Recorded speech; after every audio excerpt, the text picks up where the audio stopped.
Perfect. Well, hello everyone. Thank you very much for being here. We have today the pleasure to present Giancarlo. I think that he will present better than me itself, but Giancarlo, thank you very much for being here. It's a great pleasure to be with you. It's a very interesting topic. Okay, so let me share my screen and I can present myself. Is that all right? Absolutely, all you want. Perfect. Okay. I'm available to see your screen right now. All good. So perfect. All up to you, Giancarlo. Thank you very much for being here. Okay, all right. So I am Giancarlo Gatti. I am a PhD student in the University of the Basque Country. I've been working on quantum machine learning and quantum algorithms, quantum computing in general for the past 2 years, and well, longer since the master. I'm also a co-founder in a company called Quantum Maths, which is an initiative and a startup that we have created with the intention to bring academia quantum computer closer to industry standards. And well, also within the University of the Basque Country, I'm working in QT Center, where we research on, well, I particularly have been researching as part of the Open Superkey project, which is the European initiative for a quantum computer. So today we will be talking about quantum machine learning and the search for quantum advantage, which is particularly the question that has been guiding my research since the last few years. This in the context of one paper that we have recently published. It's currently in archive and it's pending review on PRL. And well, the main idea is to talk about quantum machine learning and talk about what the current approach has been so far and why we believe that it doesn't take full advantage of the quantum phenomena to gain an advantage over the classical counterpart of classical machine learning.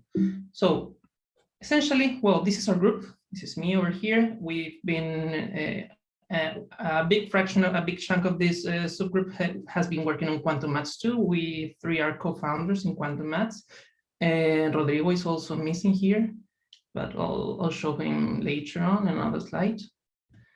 So first of all, let's talk about machine learning from the basics, just to have a general idea.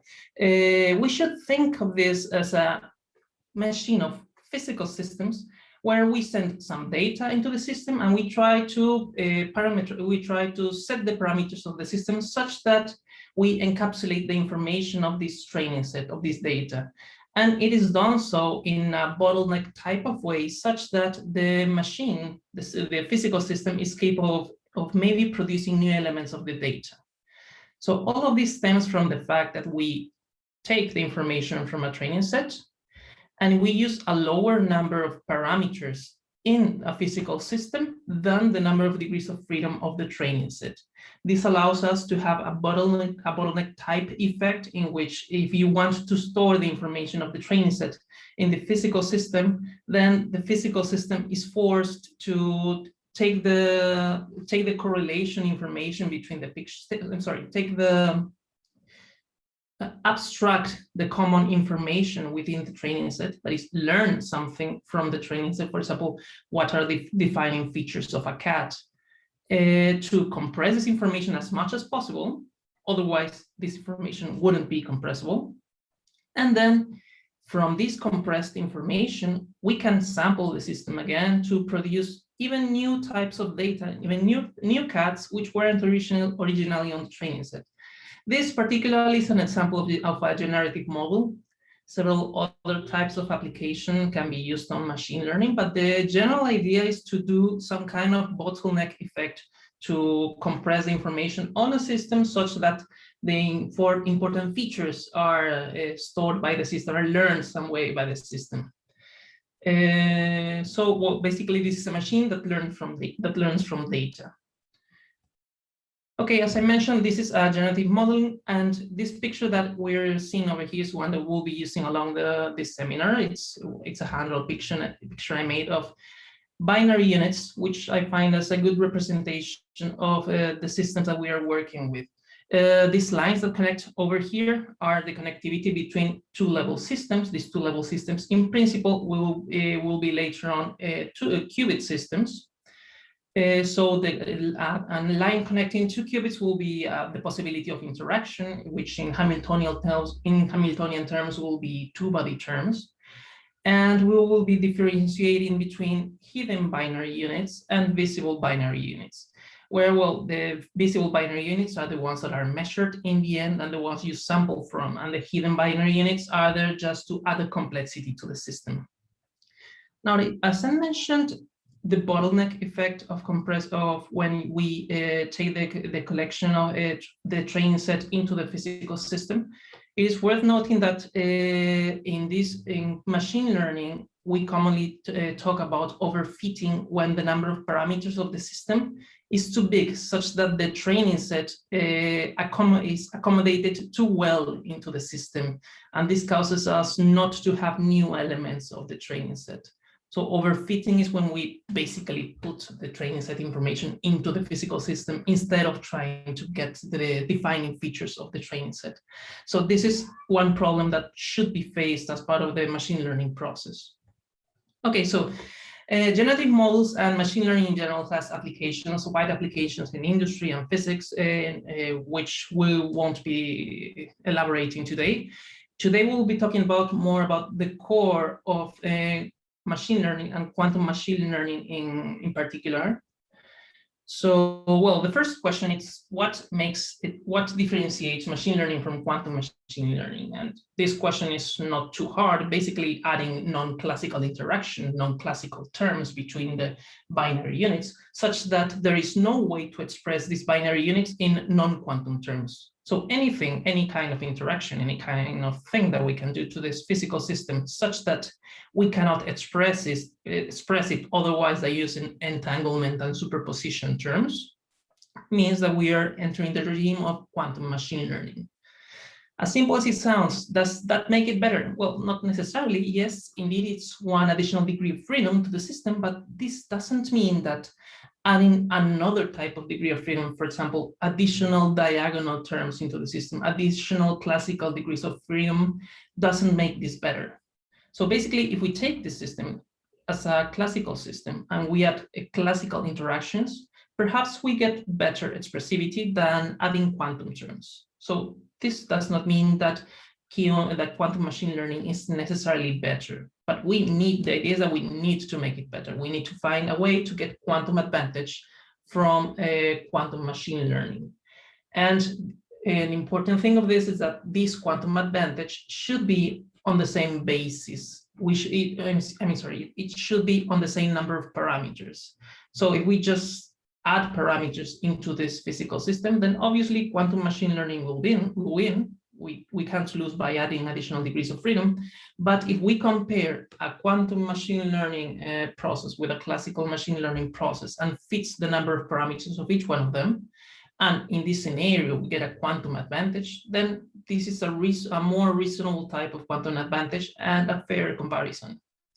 So the open question that we have today is, how do we obtain quantum advantage applicable to quantum machine learning?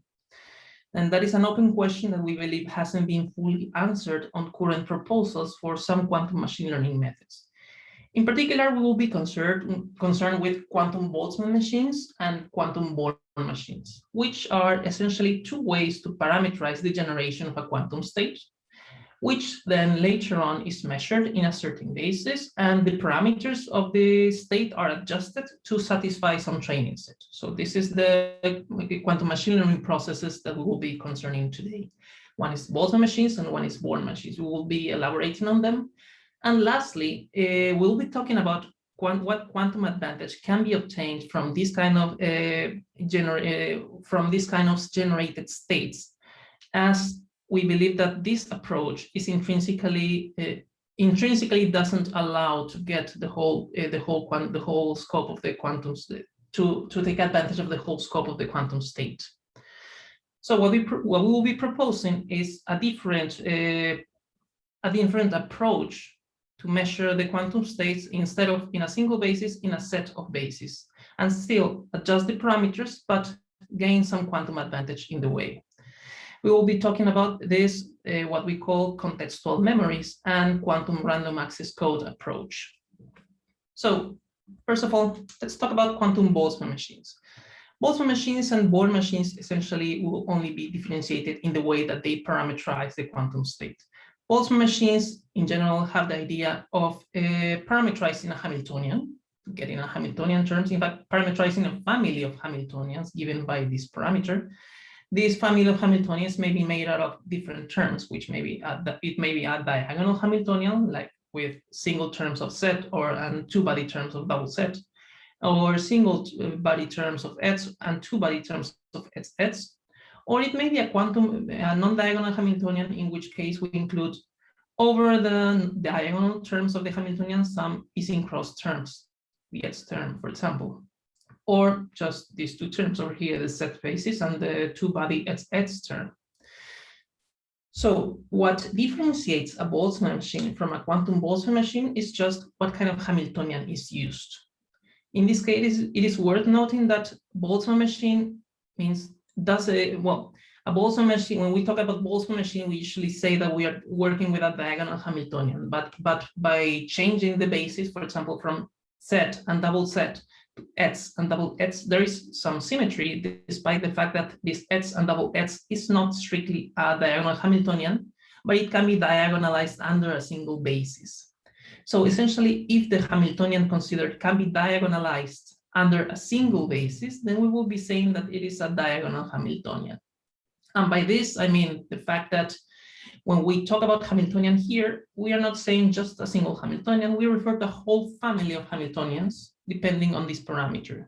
So if this whole Hamiltonian family can be diagonalized under a single basis, then we will be saying that this is a Boltzmann machine, that this is a diagonal Hamiltonian.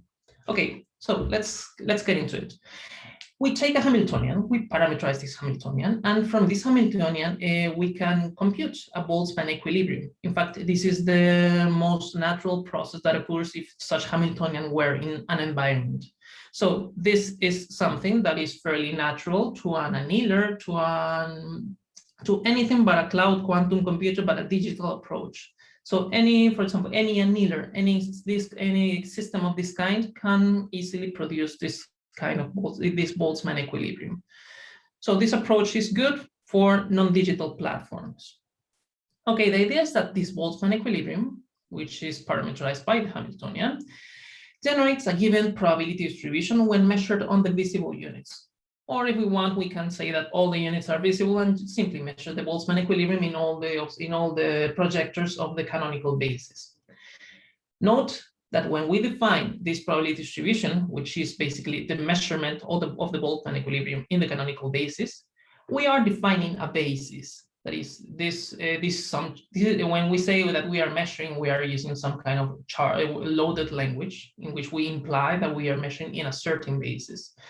Current approaches for quantum Boltzmann machines very commonly use simply measurements on the canonical basis. And this is something that we will be discussing later that we think is a big detriment to whatever quantum advantage we may get from a quantum Boltzmann machine.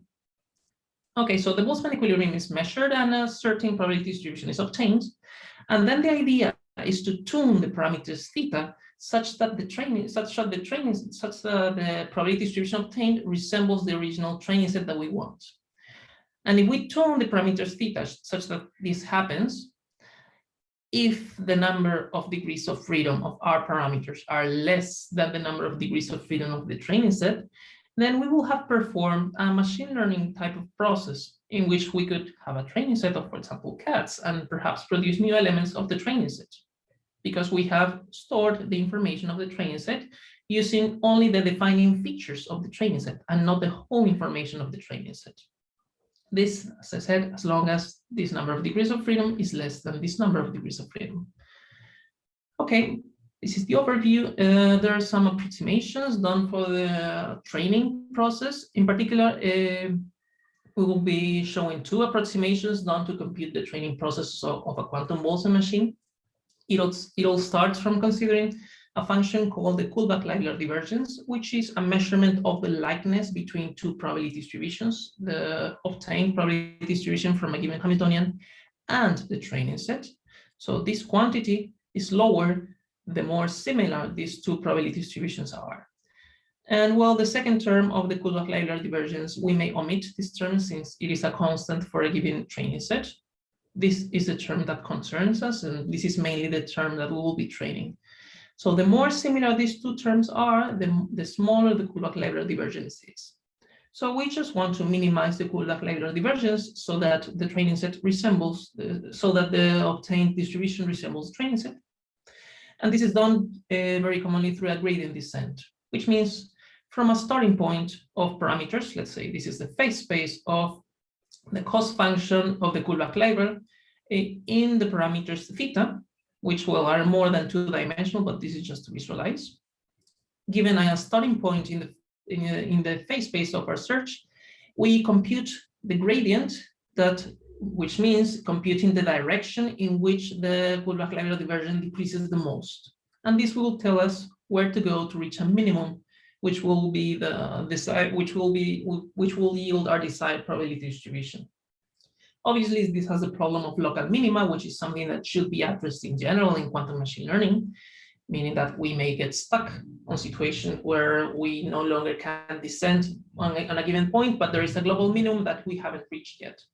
This is something that it's a problem for another day that should be considered. And well, when we compute, the hard part here is trying to compute the gradient of the Kullback-Leibler divergence, which is trivial in the case of a classical Hamiltonian, a diagonal Hamiltonian, which is something to be expected, and is non-trivial in the case in which we add non-diagonal terms into the Hamiltonian. For example, when having an Ising Hamiltonian with an additional cross-Ising term, this sigma x over here, and the other ones are sigma z, which are diagonal. This one is not diagonal. So when we add this additional term, the computation of this gradient is not exactly trivial, but it can be made trivial through some adjustments, or we can simply do some quantum Monte Carlo to compute it. So the first approximation that can be done is use a special bound for the Kullback-Leibler divergence instead of using the divergence itself, which we call L tilde. The good part is that it's trivial to compute some terms of the gradient. The bad part is that it's not exactly the Kullback-Leibler divergence, and it has a tendency to not allowing us compute the parameters of the non-diagonal terms, meaning these parameters over here, this parameter over here cannot be computed by using the bound-based QBM. Well, it has its pros, it has its cons, but it allows us to compute the rest of the parameters, and then the parameters of the cross-Ising terms can be computed through a more brute force method. A second simplification that is used for quantum Boltzmann machines is a restricted QBM, which is simply chopping off the connectivity between the hidden layer, which allows us to compute some terms of the gradient analytically, which is an advantage, but it also makes the system simpler.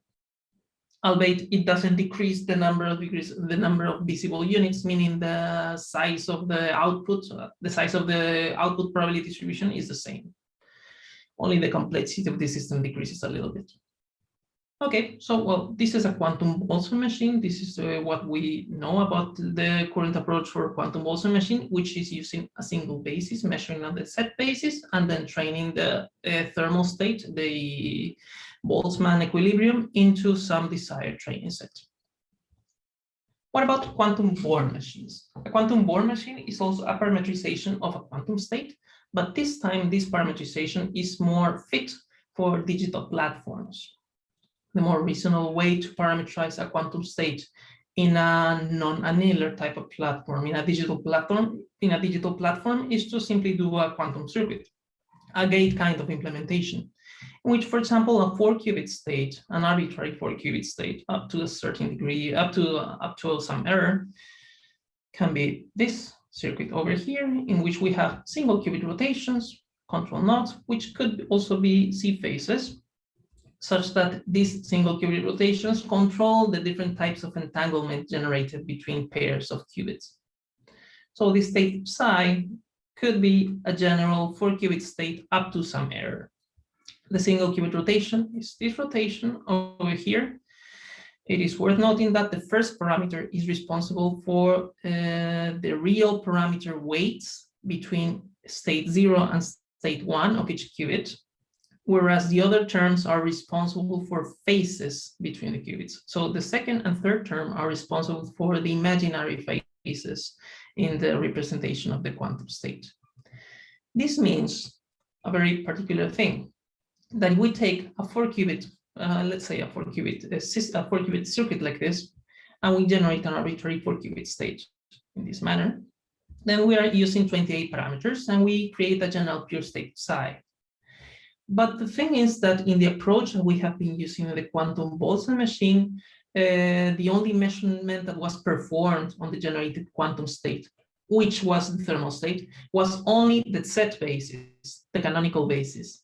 So if we are going to measure on the Z basis, a good question to make is, do we really need the phases? Do we really need the phase terms of the quantum state here? Or is it just enough to control the real parameters? Well, the thing is, very reasonably, if we just want to measure on the Z basis a given circuit, then very reasonably, we only need to input the parameters which are responsible for the real value, for the real parameters, for the real part of the parameters of the state.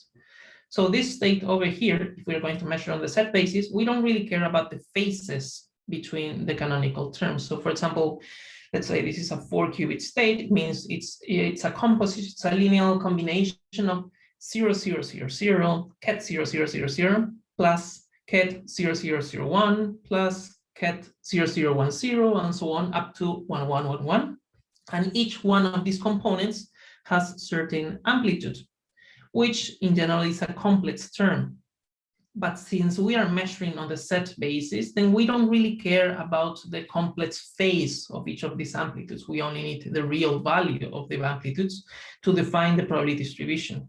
So we don't really care about the phases. Thus, we can omit the second and third term of all single qubit rotations in the circuit. This other implementation has 10 parameters, and it generates a pure state with real amplitudes, simply that. While this sounds good, we are very clearly not taking full advantage of the quantum expressivity. We have all this information about phases, and since we are only measuring on the Z basis, we don't really need it. So the idea is to propose a different kind of approach in where we actually take advantage of this quantum system, of this quantumness. Another particular thing is that this circuit over here is strictly quantum. There's no classical way to express the end result. In fact, this may be entangled, and it may have superposition in general. But when we get rid of the second and third term of the single qubit rotations, we are getting into a more classical approach, even though the state is strictly quantum. So this is as classical as a Born machine can get. We could say that. So we could compare a classical Boltzmann machine with this kind of circuit and a quantum Born machine with this kind of circuit. One of them has more parameters. The other one is more focused on those aspects of the state which concern the Z basis and nothing more.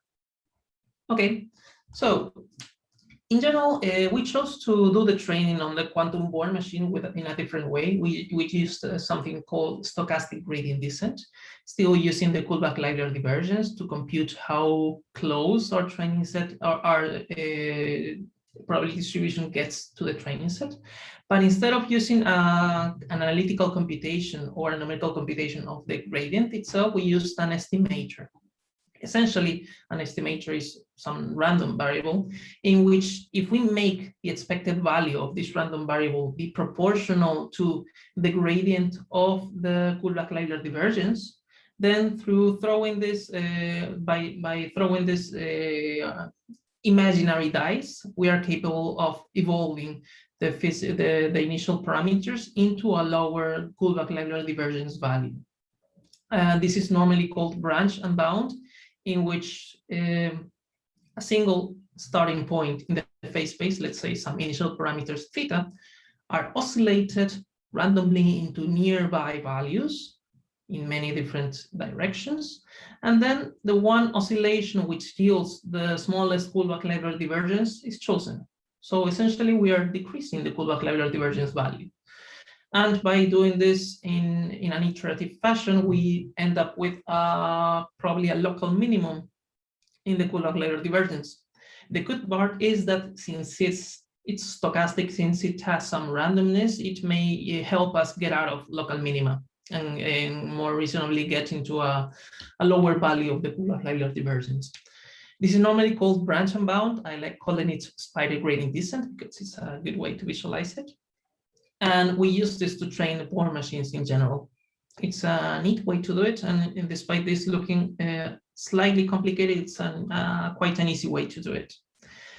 Okay, so we have talked about quantum Boltzmann machine and quantum Born machines, which are essentially different ways to generate quantum states by parameterizing a different manner.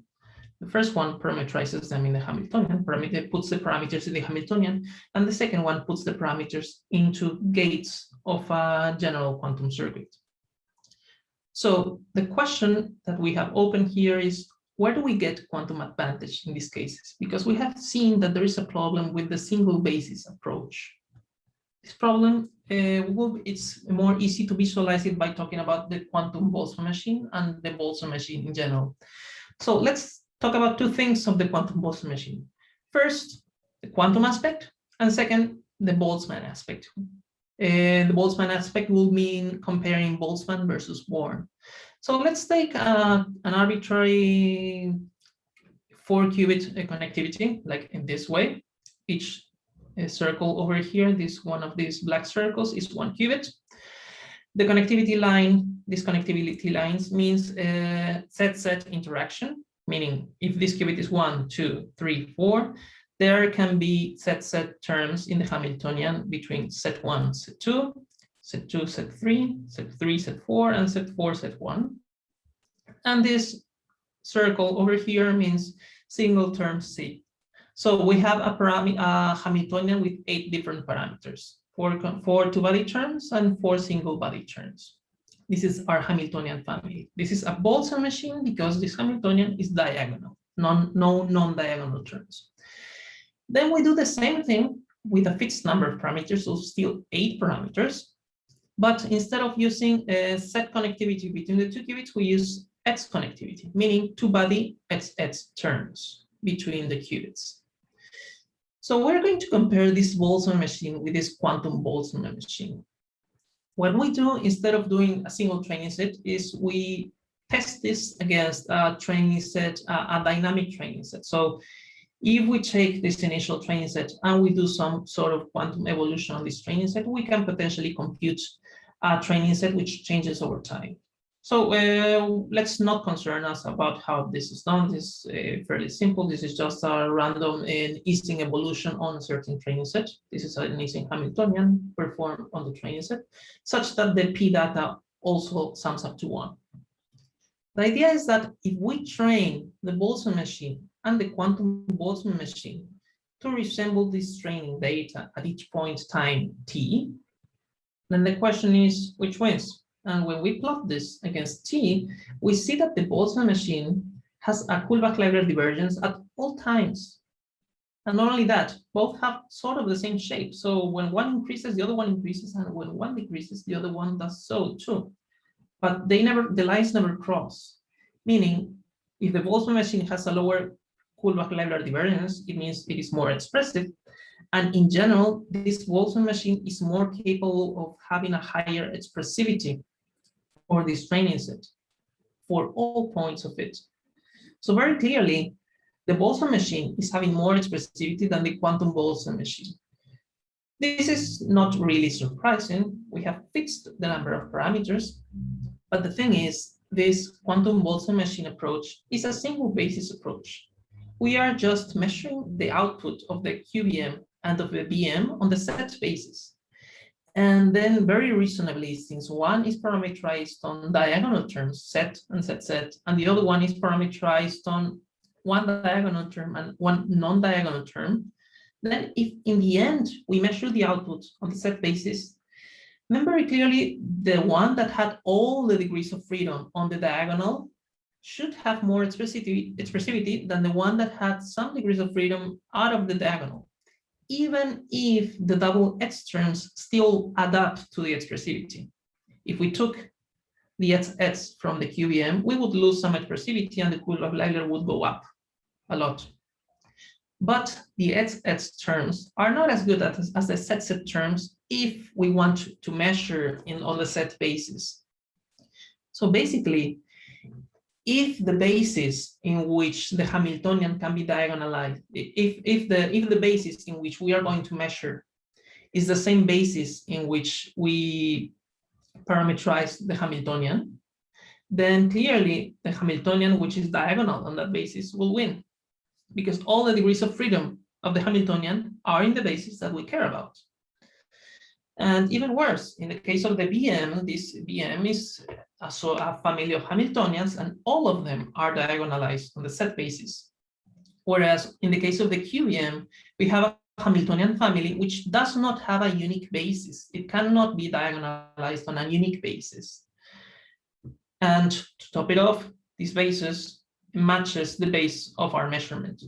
So very clearly, if we take, even if we forget about the set basis and we start measuring on another constant basis, then if we have a BM with some terms which are diagonalizable on a single basis, and this basis once again matches the measurement basis, then the BM will win. No matter what we do on the QBM, if we have a BM with a constant diagonalization for the whole Hamiltonian family, then the BM will win no matter what we do on the QBM, because the QBM has different ways of diagonalizing the family. So a single basis approach is the problem. The problem is not measuring on the canonical basis. No matter what basis we choose, a BM should always win if we are only choosing a single basis. So an obvious answer will be, okay, well, do it on all bases. The problem is that we cannot just go into a full tomography approach, as it will be too costly. So we need some sort of middle ground between single basis measurement of the QBM and multi-basis measurement of the QBM. So between single basis and full tomography approach, we need a middle ground to gain full advantage of the quantum Boltzmann machine. Okay, this is the quantum aspect of a Boltzmann machine. What about the Boltzmann aspect? We want to compare Boltzmann with Born machines. This is part of the research that we did as part of the Open SuperQ project. So to compare Boltzmann with Born machines, an open question is, well, first we must note that it is an inconvenience to use thermal equilibrium terms. So in general, if we have a digital platform, it's not worthwhile to produce a thermal state. It's an additional overhead, it's an additional complication. So if the Boltzmann and Born machine are equally good, and we are using a digital platform, we better go for the Born machine.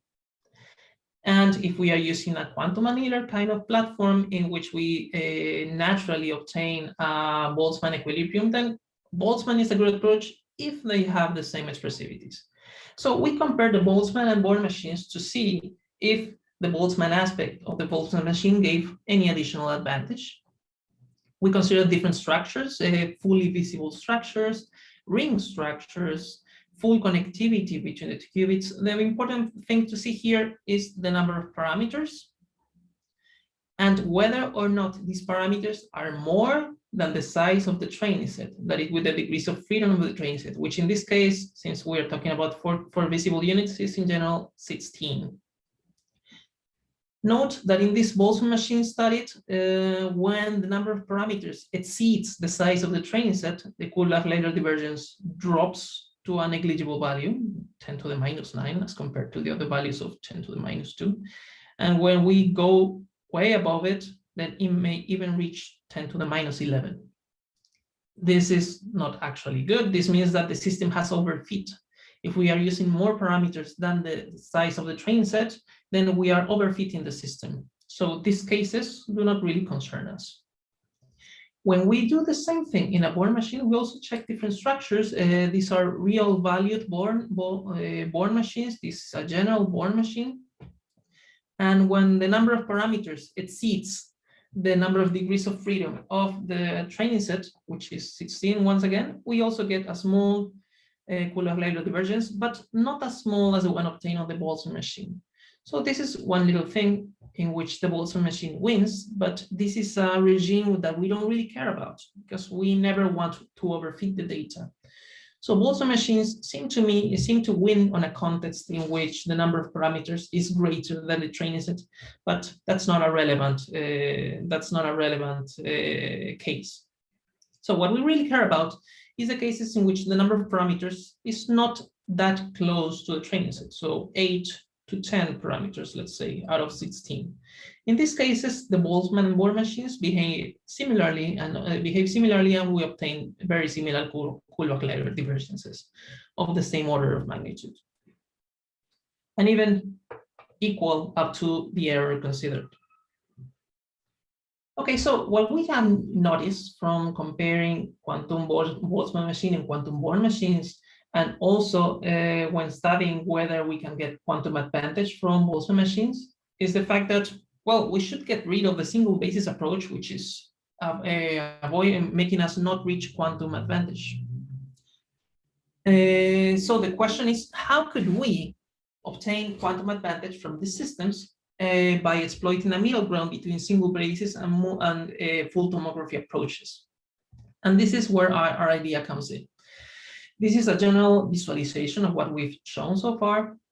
If we take a diagonal Hamiltonian, a Boltzmann machine, where we are sampling on the set basis to obtain the probability distribution, as compared to a Boltzmann machine with non-diagonal terms.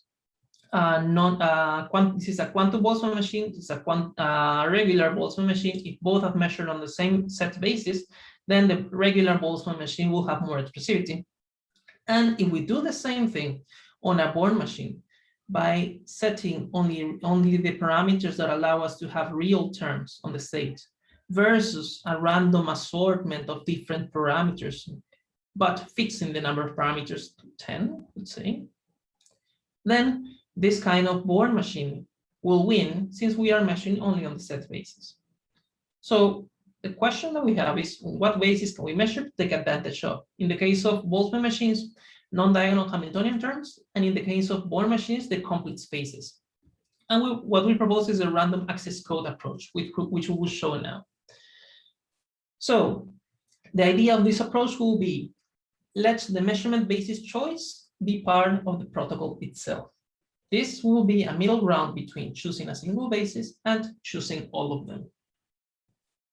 This we call contextual memories. And from this point on, the problem should scale up a little bit in complexity. So you might not follow everything through, but at least try to take the general scope of this.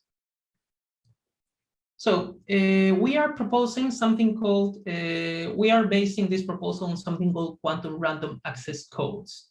This is essentially a communicational task in which some information is stored in a quantum system, and then by measuring the quantum system in a certain basis, a fragment of the data, a fragment of the information can be retrieved with some fidelity. Note that this fragment is depending on what basis we chose, and we are not retrieving all the data, but a part of it. And the physical state that is encoding this information has all the information inside. And depending on which basis we choose, we get one fragment or another. So this type of encoding can have some quantum advantage, as has been shown for some proposals. For example, the correct proposal for one qubit system, if you're not aware, this is the Bloch sphere representation of a quantum state. In here, let's take this state psi over here.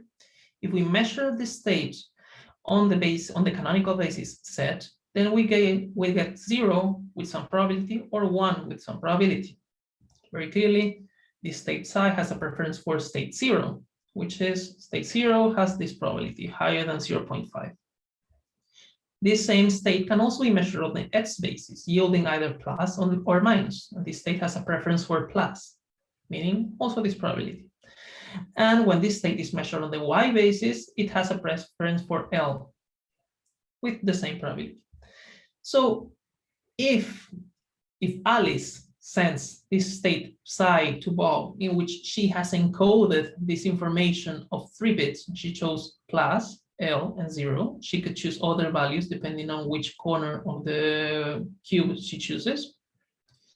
She chose these 3 bits. She sends this information, this quantum state, this single qubit to Bob. Then Bob chooses a measurement basis. He chooses either X, Y, or Z, and he retrieves the corresponding bit with some probability, with some success probability. He had to choose one of the 3 bits, but the thing is, we have sent a single qubit to Bob. So the idea is that by sending a single qubit, 1 out of 3 bits may be retrieved, but the receiving user has to choose which bit to retrieve. So this is a general quantum random access code task for a single qubit system. If we do the same thing on a classical strategy, we would be sending the most common bit. And this strategy in general has an average 0.75 fidelity, meaning there is some quantum advantage even at small scale of 1 qubit.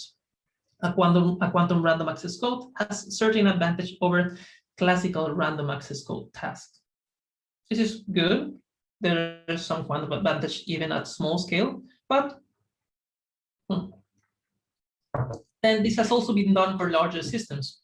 When we do this quantum random access code task for larger systems, instead of, let's say, for a single qubit system, considering the 3 bases, we consider a larger number of bases that we can choose, because we are considering not only a single qubit system, but a larger number of qubits. The bases X, Y, and Z are known as mutually unbiased bases, which is just a fancy way of saying that the outcomes of measuring in X yield no information when measured on Z, and the outcomes of measuring in X yield no information from measuring Y. This means that the eigenvectors of X when measured on Y yield a homogeneous probability distribution 50-50, no information whatsoever. So these bases are called MUBs, or mutually unbiased bases. And these are the kind of bases that are chosen for these QRAC for larger systems proposals. If we consider 2-level systems, that is 1 qubit, there are 3 MUBs, X, Y, Z. If we consider D-level systems, for example, if we are talking about 4 qubit systems, that will be 16-level systems, we would have 17 MUBs at most. So this is the limit of how many MUBs there can be, depending on the number of levels. So if we send 1 qubit, which means 1 D-level quantum system, then the receiving user will choose 1 bit to retrieve from at most D+1 options, where D+1 refers to the number of MUBs that the receiving user can choose. So if Alice sends a D-level system to Bob, then Bob can say, okay, I'm going to measure in one of the MUBs that I have. I choose this one. He had D+1 MUBs to choose from. And he measures the state. And since it's a D-level state, then he will obtain 1 out of D possible outcomes. So he obtains 1 bit, 1 out of D possibilities. Okay, so this is the QRAC for larger system approach. It has 2 problems, however. The first one is that it has small scale quantum advantage. This means that at most, the fidelity increase of quantum versus classical is 10%, and it peaks at 5 levels, which is even less than 3 qubits. So if you have more than 5 levels, the quantum advantage of fidelity, quantum fidelity versus classical fidelity begins to decrease. At most, you get 10%. So the advantage is small, it's consistent, but it's small, and it's just small scale at as much as the 5-level systems, which, as I said, it's just slightly above 2 qubits. And the second problem is that it has fast decaying fidelity as the system size decreases. So our proposal gets rid of these 2 problems and consists on switching some things. The previous proposals use MUBs, which are basically observables with a known relationship between them, but where the set of observables needs to be computed. For example, for one qubit system, the observables are x, y, and z, and for two qubit systems, the observables considered could be this set over here, which means measuring. This one over here means measuring the first qubit on x, the second qubit on x. This other observable means measuring the first qubit on y, the second qubit on y, first qubit on z, second qubit on z. This means measuring the quantum system in such a way that the outcomes are Bell states made out of these terms. And the second one means measuring the system such that the outcomes are also Bell states. So this set of 5 different measurements are all MUVs. So as you can see, this relationship is not too trivial. When we scale up to n qubits, it is definitely non-trivial to compute what MUVs we have. We only know that they are all MUVs. So our proposal is to, instead of having a known relationship between observables, but need the observables to be computed, we use known observables whose relationship needs to be computed. So instead of using MUVs, we use parity observables, POs. For one qubit system, they're going to be the same, X, Y, and Z. For two qubit systems, we consider these 9 observables, X1, X2, X1, Y2, X1, Z2, yeah, Y1, X2, so on, up to ZZ. This can be written as tensor products of this. Note, however, that this over here, this observable, is not the same as this observable. This is a single two-body observable that is degenerate up to dimension 2, meaning it only has 2 outcomes. So when we talk about Y1, Y2 versus Y1, Y2, in this notation, it means measure the first qubit on basis Y, measure the second qubit on basis Y. No, better this one. Measure the first qubit on basis Z, measure the second qubit on basis Z. This observable over here instead refers to, this observable had 4 possibilities, 0, 0, 0, 1, 1, 0, 1, 1. This observable will only distinguish the total parity of the 2 qubits. So at best, it will distinguish 0, 0 from 0, 1, but it will not distinguish 0, 0 from 1, 1. So this observable has some eigenvalue if the total number of ones is even, and another eigenvalue if the total number of ones is odd. That's why we call them parity observables. So each one of these observables has 2 outcomes. And when we scale up to n qubits, the way to represent them is very trivial, simply x, y, and z tensored n times. So basically all combination of x, y, and z with n terms that we can think about. For example, x, x, x, x, x, x, x, y, x, x, x, z, x, x, y, x, and so on, up to x, z, z, z, z. So 3 to the n possible POs. Some of them are commuting. For example, x commutes with YY, and some of them are MUVs. So the actual relationship between the POs needs to be computed, but we already know which are the POs. We can write it down like this, which we couldn't do before. It's also worth noting that if 2 observables are, in general, if 2 observables do not commute, this doesn't mean that they are MUVs. But within the set of parity observables, this is true. If they do not commute, then they are necessarily MUVs. This is some good convenience which will be useful as part of the encoding. So the observables considered can only be commuting or MUVs. There's no other option in the case of parity observables.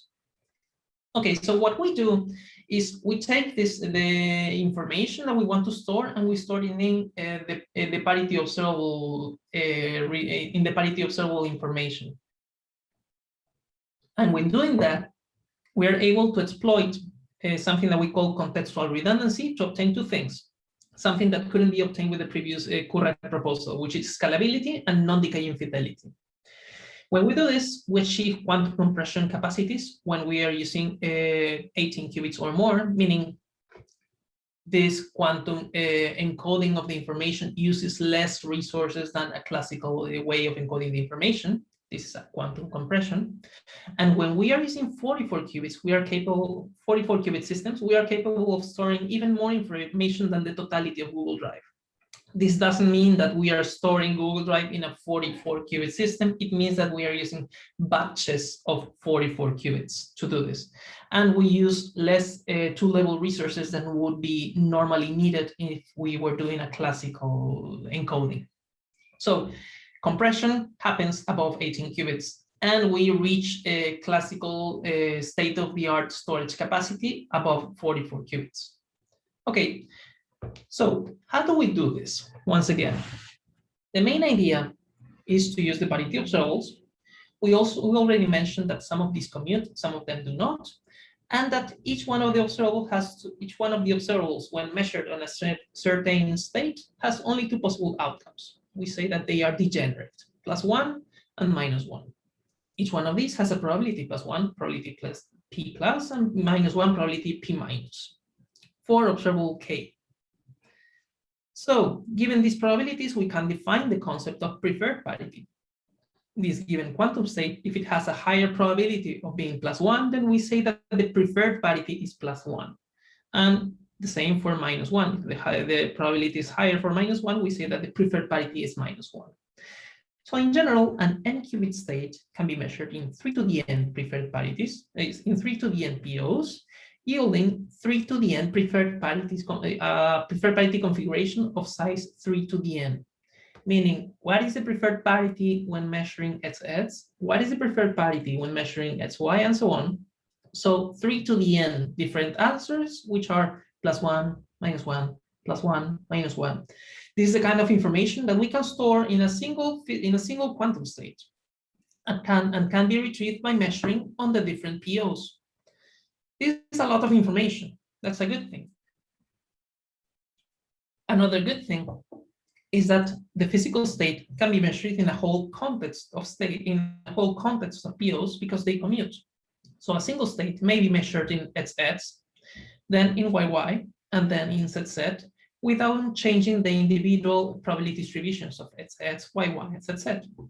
So a whole context can be measured. We call this a context, by the way. And a context size increases, if we use n qubits, then the context size increases like this, exponentially. So if we are talking about 2 qubit systems, the context size is 3. If we are talking about 4 qubit systems, the context size is 9. And if we are talking about 6 qubit systems, the context size is 33. It's worth noting that I'm only stating even numbers, because this formula is only for even number of qubits. Odd number of qubits is an additional complication, which let's forget about it. It's too hard. So let's just talk about even number of qubits, which makes things a little bit simpler. Okay, now comes the good part. When we do this encoding, there is a particular property of the system due to the fact that we are using different contexts at the same time to do the encoding. xx, yy, and zz, if we take a quantum state and we measure it in these 3 bases, then the product of the outcomes needs to be -1. There's no way around it. The same happens for this context over here, -1, this context over here, -1, and the ones that are columns yield outcomes which multiply to +1. Okay, so does this mean that some preferred parity configurations are impossible? No, it just means that some preferred parity configurations are easier to be obtained, and they are easier to be sampled from, but it doesn't make them impossible. However, we will want to take advantage of those preferred parity configurations, which more often satisfy these relationships, because this will allow us for a more efficient encoding. This is a visualization for 2 qubits. The visualization for 4 qubits and so on will be more complicated, but there is also some relationship between the measurements of a given context. So let us visualize this for 2 qubit systems to gain a grasp of what this means for the preferred parities. What does contextual redundancy mean for the preferred parity configurations? Let's take a look at this. These are the observables that we consider. These are the parity observables. This is one context. It's yy, and it's our favorite context. And the eigenstates of these contexts, meaning these states over here, which form a Bell basis, have the property of having completely well-defined parities for these three POs and completely undefined parities for the rest. What does completely defined mean? It means 100% chance for one certain parity and 0% chance for the other. And completely undefined means 50-50. So this Bell state will yield some well-defined parities for this context and some undefined parity for the rest. Not all configurations that we can think of for the context have an associated context eigenstate. In fact, only the ones that multiply to -1 have an associated context eigenstate. This means that some context preferred parity configurations, picture that. So the preferred parity configuration for a given context, if in this case it multiplies to -1, it has an associated context eigenstate. So it is more easily represented by a single state. This means that we can use a single state to represent the parities for a whole set of three contexts for a whole set of three POs at the same time. So a single state can be used for three of them at the same time. In the best case scenario, then we may use one state for these three, one state for these three, and one state for these three. So the more correlations of this kind our system has, the easier it is to represent the system with a lower number of states, which will allow everything to be simpler, which will allow us to sample from the system faster, which will also allow it to happen more often in the phase space.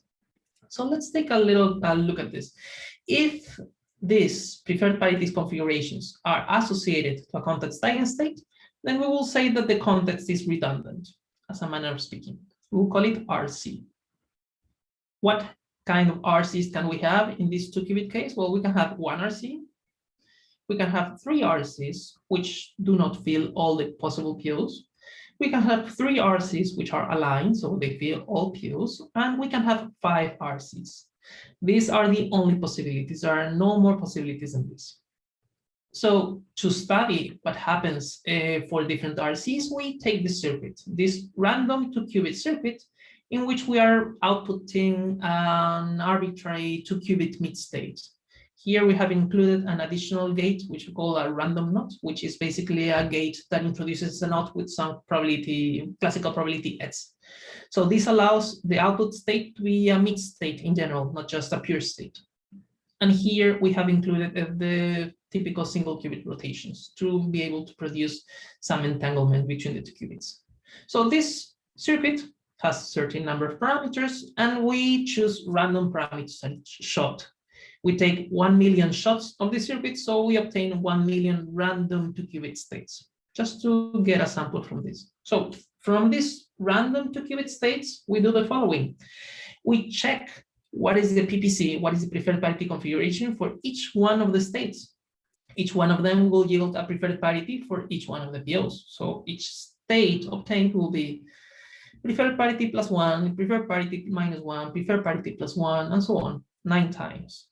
In total, we have 512 possible preferred parity configurations, which are the 512 red blobs you see here. And then what we do is we count how many times each PPC happens. This is the x-axis. And we also compute how many times you would need to measure the state to be able to determine the preferred parity. This is something related to how extreme the parity probability distributions are. Meaning, if we have 80% chance of being +1, 20% chance of being -1, versus 60% chance of being +1 and 40% chance of being -1, both have the same preferred parity, but the first one is easier to be sampled from. You need less samples to determine that, hey, this 80% is higher than this 20% versus the other case. So if the probability distribution is more extreme, then we need less samples. This is an estimation of how many samples are needed to distinguish the preferred parity. So this quantity versus the number of occurrences of the PPC When we plot the blobs this way, we see that they cluster, they order in this way, so that the 1 RCs are all joined together into a single cluster. The 3 RCs are all joined together into a well-ordered cluster. The 5 RC star over here and 3 RC star over here. So very clearly, the more redundant contexts we have, the less samples we need to distinguish the preferred parities, and the more often the configuration happens on the phase space. So there are more occurrences, meaning these occupy a larger fraction of the phase space. And this occupies a very small fraction of the phase space and needs a very large number of samples to distinguish the preferred parity. So very interestingly, if we take advantage of the redundant contexts, then we can greatly reduce the number of samples required to extract the information. So this is a visualization of what our intuition was, that we should take an advantage of those redundant contexts that satisfy these properties. Okay, so the question is, how do we do this? Well, we should take advantage of this. So our proposal, our encoding protocol is the following. Instead of, let's say, let's talk about 2-qubit systems. So in 2-qubit systems, there are 9 POs. It's X up to Z. In principle, each one of these has a preferred parity. So we could be encoding 9 different bits here. But what we do is, instead of encoding 1 bit per PO, we encode 1 bit per 2 POs, per couples of PO. When we necessarily leave one out because they are an odd number of POs, but we encode 1 logical bit for every couple of POs. We couple the POs with an ordering function G, which is arbitrary, but we can change it however we want. So just for the sake of explanation, we chose an alphabetical order. It's X, it's Y, this encode this logical bit string, and this encode this logical bit string. How do they do it? They do it in their preferred parity correlations. So if the logical bit that we want to store is 1, then we will say that these two need to have different preferred parities. And if the logical bit that we want to store is 0, then we will say that the preferred parities need to be the same.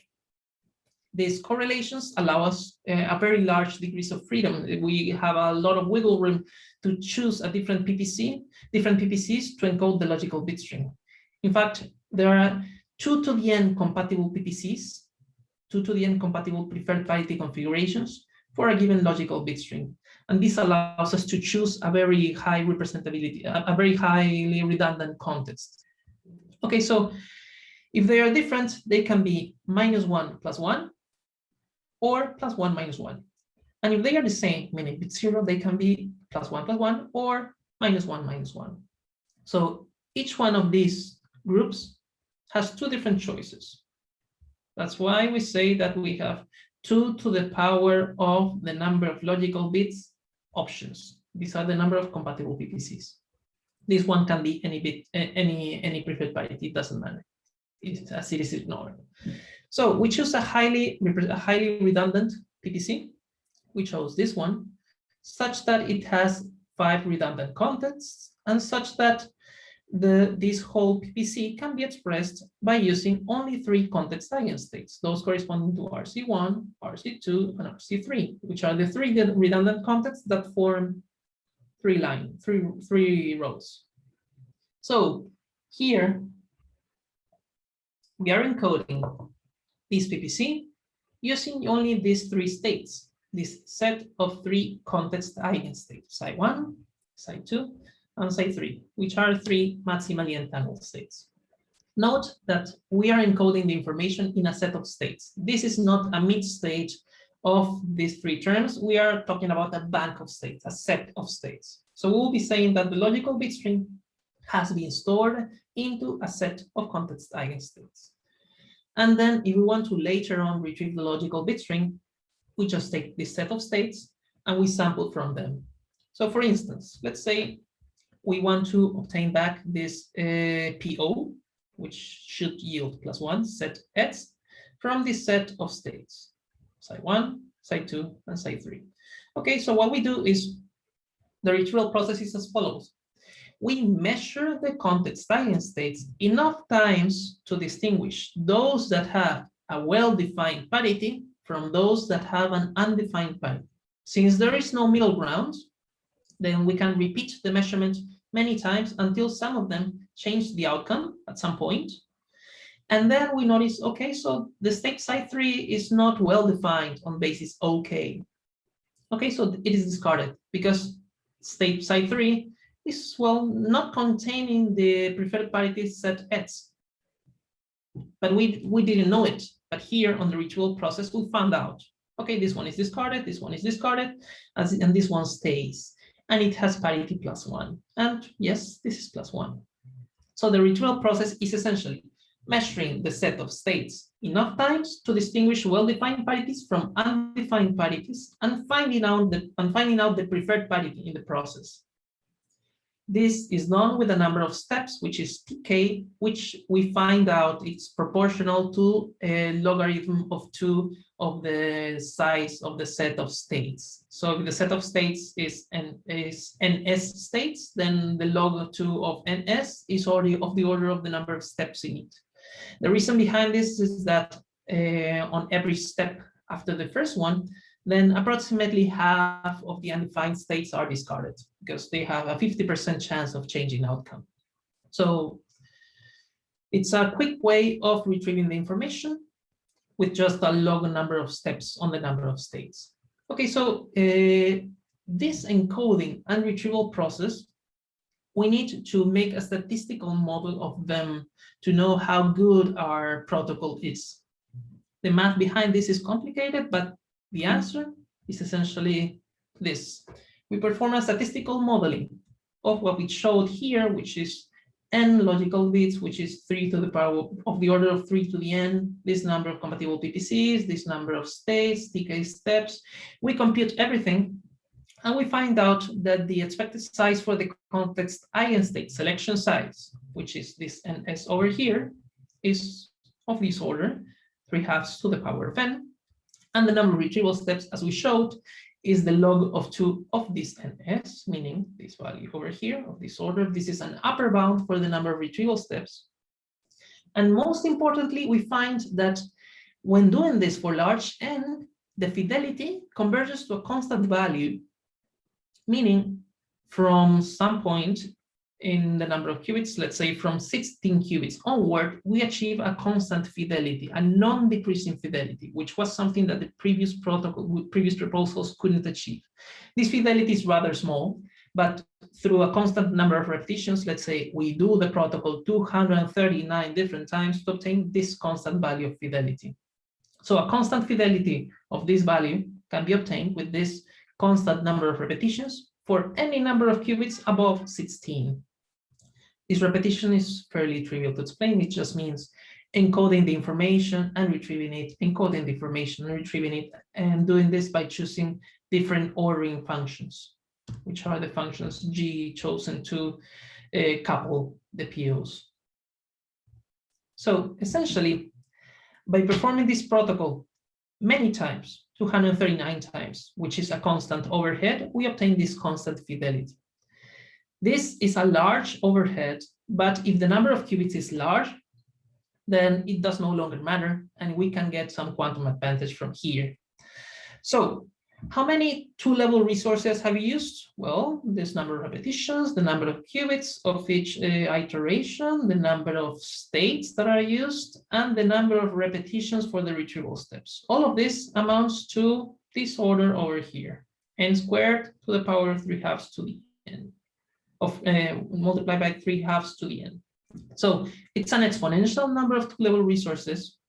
Sounds costly, but when we compare against the classical strategy of sending information, well, we are encoding n logical bits and can retrieve this number at a time. Recall that this is the size of the context. So this is the number of parity bits that we retrieve at a time. And the number of two-level resources is this. This is our quantum protocol. In contrast, if we did this classically, then n two-level systems can trivially encode n bits. There's nothing mysterious to that. So if we do this classically, then the number of resources used is of this order, 3 to the power of n, which is the order of the number of logical bits used here. And these two orders are completely different. This order is much smaller than this order. This one has a high overhead, which is the number of repetitions, but the order in the end is much lower. So for more than n18, for more than 18 qubits, including 18, we gain quantum advantage using this fidelity. So for this number of repetitions, thus obtaining this fidelity, we gain quantum advantage. That is, we use less two-level resources in the quantum protocol than in the classical protocol for n18 or more. Then quantum advantage, and this is the scenario where we have quantum compression. We are compressing the classical information into less two-level resources by use of this protocol. That's quantum advantage. Then let's say we want to store a lot of information.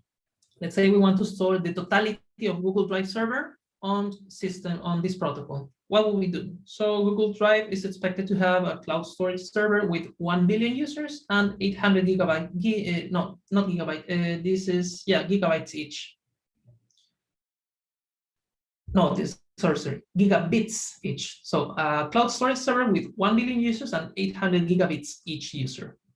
If we use our protocol to store this amount of information, then we will be able to store it using 44 qubit systems, albeit a lot of them, 6 times 10 to the 11. That's a lot of system, but when comparing to the total number of two-level systems used here, which is 800 gigabits per user, we would only be using 26.4 kiloqubits per user, which is a lot less two-level systems than used by the cloud storage server. So we are capable of storing a very large amount of information, only requiring batches of 44 qubit systems, and we are able to do so with a number of two-level resources, which is much, much lower. What is the cost? What is the trick? That we only retrieve a fragment of the information at a time, one context at a time. So we store a lot of information in very low number of resources, as long as we only retrieve back part of the information. This is a very interesting protocol, which is possible only due to quantum phenomena. So what is a clear application of this idea? Well, okay, we are taking a quantum system and we are choosing a measurement basis to measure the system, and thus we choose which part of the encoded information to retrieve. We use some colored way of expressing it in this picture. This has a very good application for decision trees, because we store a very large amount of information into our quantum systems as long as we only retrieve part of the information back at a time. And what is a decision tree if not a huge amount of information, an exponential amount of information in the number of branches of the tree, where we actually only need to consult the tree for a given branch, a given specific branch. So the whole information of a decision tree is the whole tree. But to consult a tree means only to know what path you need to take at each situation for a given branch. So we are here, we need to know what path to take. We are here, we only need to know what path to take, and so on. So a decision tree is a case in which a lot of information needs encoding, but only partial retrieval is required. So that's a very clear-cut application for this kind of encoding. Then if we did this for chess, for example, let's take an arbitrary famous game. Chess has 2 to the power of 155 different board configurations. That's a lot. However, on each turn, every player only has of the order of 35 possible moves. This means that a brute force strategy contemplating what to do on every possible situation would have 35 to the power of 2 to the power of 155 possible strategies, meaning what to do on each one of the 2 to the 155 possible board configurations. This is a very large amount of information, 2 to the power of 10 to the 47 bits. That's a lot of information. By the way, if we stored this amount of information into hydrogen atoms at 1 bit at 1 bit per hydrogen atom, then this would amount to approximately the size of the moon. And if we did this with our protocol, if we store this amount of information into our protocol, we will be able to do so with only 100 qubit systems, 100 qubit batches. A lot of 100 qubit systems, but essentially, if we did the same thing of putting 1 2-level system per hydrogen atom, this would amount to just a drop of water. So we will be able to store a whole brute force solution for chess using only batches of 100 qubit systems, which is a big thing to say. Okay, so conclusion. We have considered Boltzmann and Born machines. Boltzmann machines and Born machines are simply different ways to parameterize the information. One parameterizes the information of one parameterizes one parameterizes a Hamiltonian, and the other one parameterizes a quantum circuit. Both are ways to generate quantum states, different ways, and one is better suited for some kind of platform, the other for some kind of platform, for example, annealers, and the other one is better suited for digital platforms, anything that resembles a gate approximation to quantum, a gate approximation to quantum circuits. Both can be used for QML, for example, generative models, and reach similar expressivities from what we found out. But the current approaches to using quantum machine learning, particularly in Boltzmann machines, have the tendency to use only a single basis approach, meaning only use probability distributions of the obtained state measured on a single basis, which normally is the canonical basis. When we do that, we have the problem that quantum Boltzmann machines are worse suited than classical Boltzmann machines to have expressivity in this case. So classical Born machines are better, sorry, this should be classical Boltzmann machines, sorry. Classical Boltzmann machines are better suited than quantum Boltzmann machines to produce single basis. It is, for example, canonical probability distributions. So what do? We should, instead of using a single basis approach, use either a full tomography approach or something. But full tomography approach is just too much. Full tomography is not a sensible option because it would require too many resources as the number of bases grows exponentially. So instead, we use a proposal in which the measurement basis chosen is part of the protocol itself. And this resembles something called random access code approach, in which the user retrieves one part of the information or another, depending on which basis is chosen.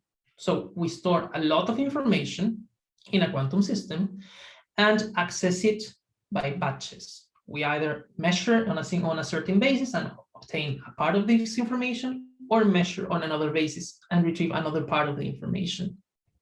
And when we do this, we take a different route from what is usually the way to do quantum random access codes, because we see that scalability, there's a problem with scalability, there's a problem with quantum advantage with the current MUB approach.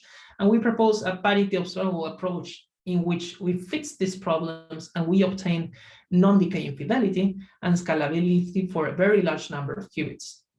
And even better, when we do so, we obtain compression above 18 qubits and quantum advantage over state-of-the-art classical information storage capacity, that is the size of Google Drive, using only 44 qubit systems. And just for fun, we would be able to store a brute force solution for chess using 100 qubit systems.